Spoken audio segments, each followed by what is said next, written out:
And now we get to that segment where we recognize the fruits of labor of an imaginative and creative entrepreneur. After 15 years of this, look where our proud Pinoy entrepreneur is now. We would like you to meet Mrs. Nellie See, owner and proprietor of Pinkbox.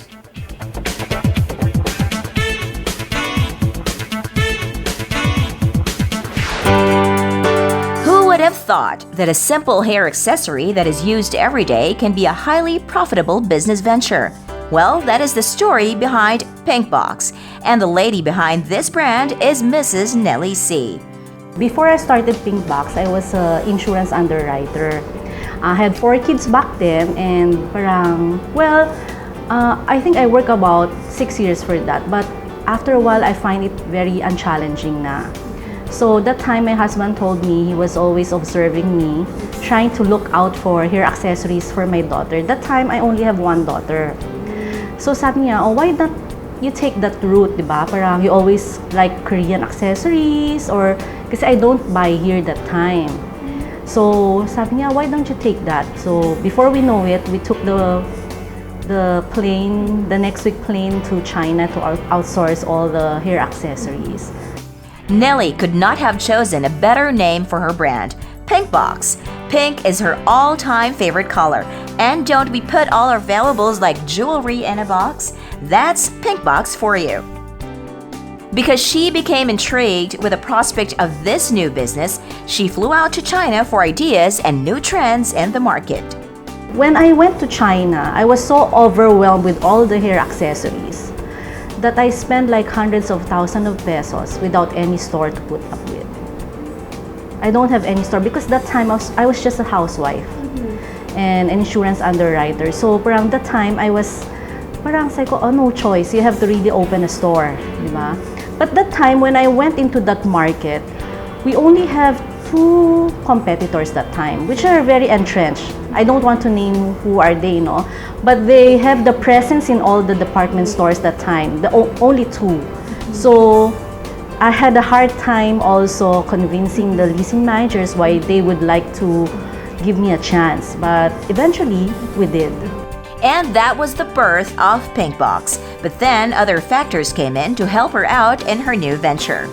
One thing, I met also a friend from abroad. He advised me, sabi, you have to stand out to differentiate yourself from the 2 competitors. So what made me different? Parang, okay, I want to target kids. Diba? That's why when you see our store, it's visually inviting, refreshing, fun, and actually the target market indirectly is the mom. Kasi the mom buy for the kids, diba? So when the kids saw our items, our merchandise, our store look, overall package, it's very inviting. So that's what made me different. And maybe because I'm younger back then, I'm so very aggressive in the packaging, the overall look, on how as me as a consumer would want to go inside the store. So that's how I conceptualize Pinkbox. Pinkbox hair accessories are visually appealing in their bright or sweet pastel colors. And this is what Nellie did with her merchandise. When I started this business in retail industry, I had no background. But before, when I have my 4 kids after school, I would like to go to mall. Diba? Parang that's my relaxed time. So that's the only thing I know how to do the business in hair accessories is. Parang that time, social media was not very in our Instagram, Facebook, diba? It's all in the malls. So that's my only way to get my business. And that time I had hundreds of thousands of stocks. I have no choice but really to put up a store and to dispose all of them. The first kiosk was open in Glorieta, but the whole Pinkbox concept was open in Galleria. The kiosk was in the kiosk in Glorieta was the one we're using Glorieta kiosk pala. When we started, it was very overwhelming. One thing, because maybe there's nothing like it. Okay, we do our own designs, all the outsourced materials, diba? And that time we were selling medyo pricey pa that time. Kasi for me, it was a very new concept and all the moms wanted it for the girls, diba? So yun. That time, when I entered the market, parang sabi ko, sige, I'll try to use celebrity.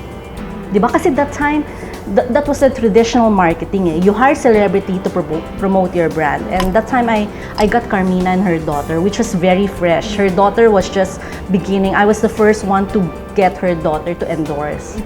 Obviously, Nellie, the first-time entrepreneur, learned fast on the job, bringing in well-loved celebrities to endorse and promote her products. By that time, too, she was already taking about 6 trips a year to China, where new trends are always on display. But after a while, when they already had the volume because the brand was already a very popular one, Nellie started her own manufacturing. Even in a simple thing as hair accessory, design and imagination were very important. You know, hair accessories are very basic. Like, there are basic ones that you see all over, diba? It's like the same black ponytail, black clump. On my end, in Pinkbox, we make sure that it's quality, okay? And for the kids, we make sure we have our own design team, that we always look out for new designs for them. So that's why in our store, every week, every Thursday, we have new designs to look out for. But something new for the consumers when they go to our stores. What's new? And because she knew she not only had to be dynamic, she also had to seize opportunities when they came knocking on her door. Because of the novelty of her business, many showed interest in franchising Pinkbox. I think this was 2005. We launched our franchising. Yes, we had franchise stores, and eventually we expanded to many stores, diba? But come this like few years back, when globalization started coming in, our stores are also affected. Especially with all the known brands coming in, they need our space. So we have to close down, diba? So parang that time, I need to look for other revenues for my brand, diba? So we went into consignment and doing house brands for other people. Yeah. But still, Pinkbox is still very present in all department stores. It is crucial for any business to face challenges head-on and recognize the changing times. Nellie responded quickly by going into consignments and house brands. For a consignment store, we have 200 plus outlets. And for our Pinkbox inline stores, we have like 10 or 12 outlets right now. Because the consignment stores, they give us also a parang pege or a list on what to give them only. But not to, we follow their guidelines. Kasi para it won't be the same with Pinkbox. One thing is the packaging, not the same. The items, they have to choose also. So we need to differentiate also to protect our consignment. In fashion retail, there is always a need for something new. So the stores always need to keep up with emerging trends. The age of social media has caught up with everyone, and this too had to be factored in. Like this one, this is something new. Like you put it in the wrist, then you can put it also as a hair ties. No? So every time I have my hard work na team. So we work together. Their opinion is very valued to me. Before, we don't have much volume, so we can't really parang do the manufacturing everything. Pero now, since we have all the volumes, we have all the consignments, so that's the time we went into our own designing and everything. But at least we can be different from others. Pinkbox has been around for many years now. In fact, this is their 15th year in business. And as Nellie narrates, the high school and college girls who used to frequent her stores are now mothers of small children and back to her stores. It is because Nellie faced all the challenges that came her way.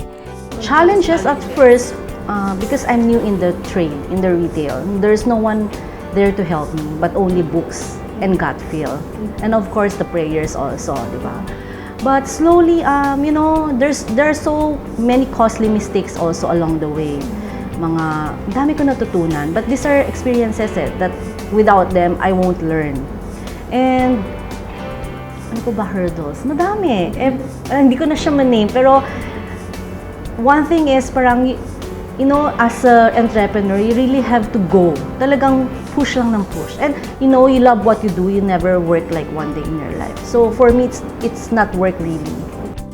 From one store back in 2002, Pinkbox now has 120 employees, over 20 of them working in production.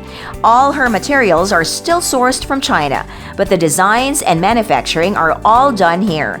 Nellie has a team of in-house designers, but she still personally guides them on what she expects to see for every new season. May guide kami for every seasons, for every time na. Kasi the ribbons are designed by me. So they know na what is the flow. Yun parang vision namin for this year. Kasi iba ang Christmas iba ang summer, iba yung Christmas.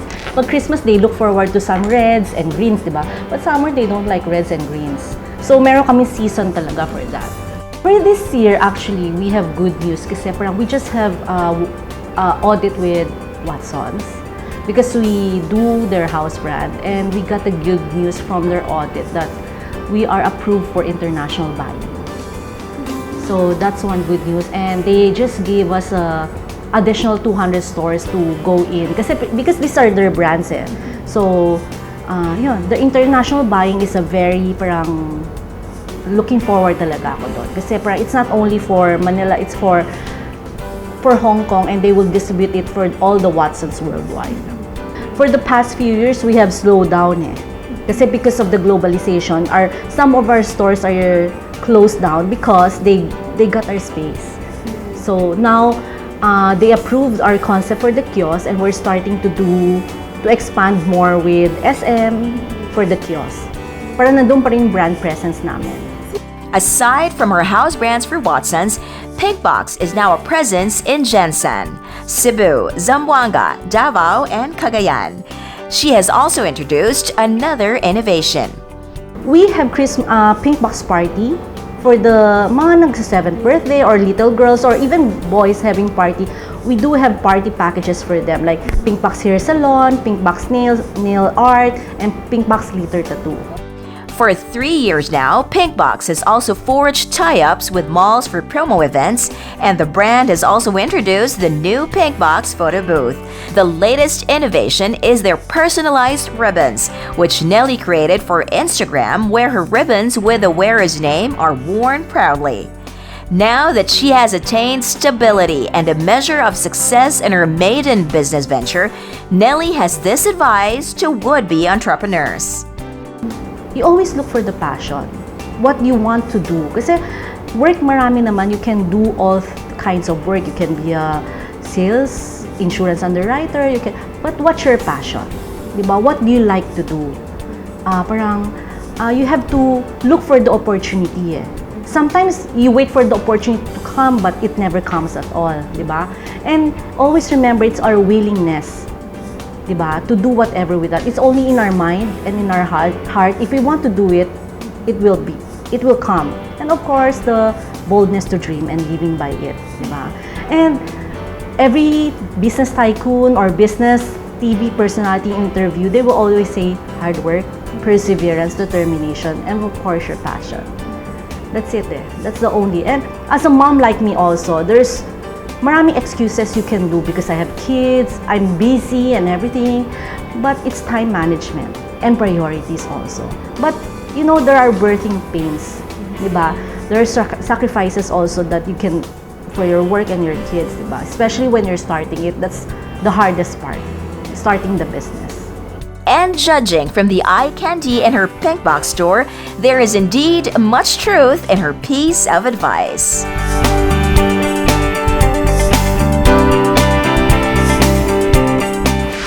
I'm sure many of the young ladies out there recognize the brand Pinkbox, which has given them much pleasure in their youth and which has nicely withstood the passage of time.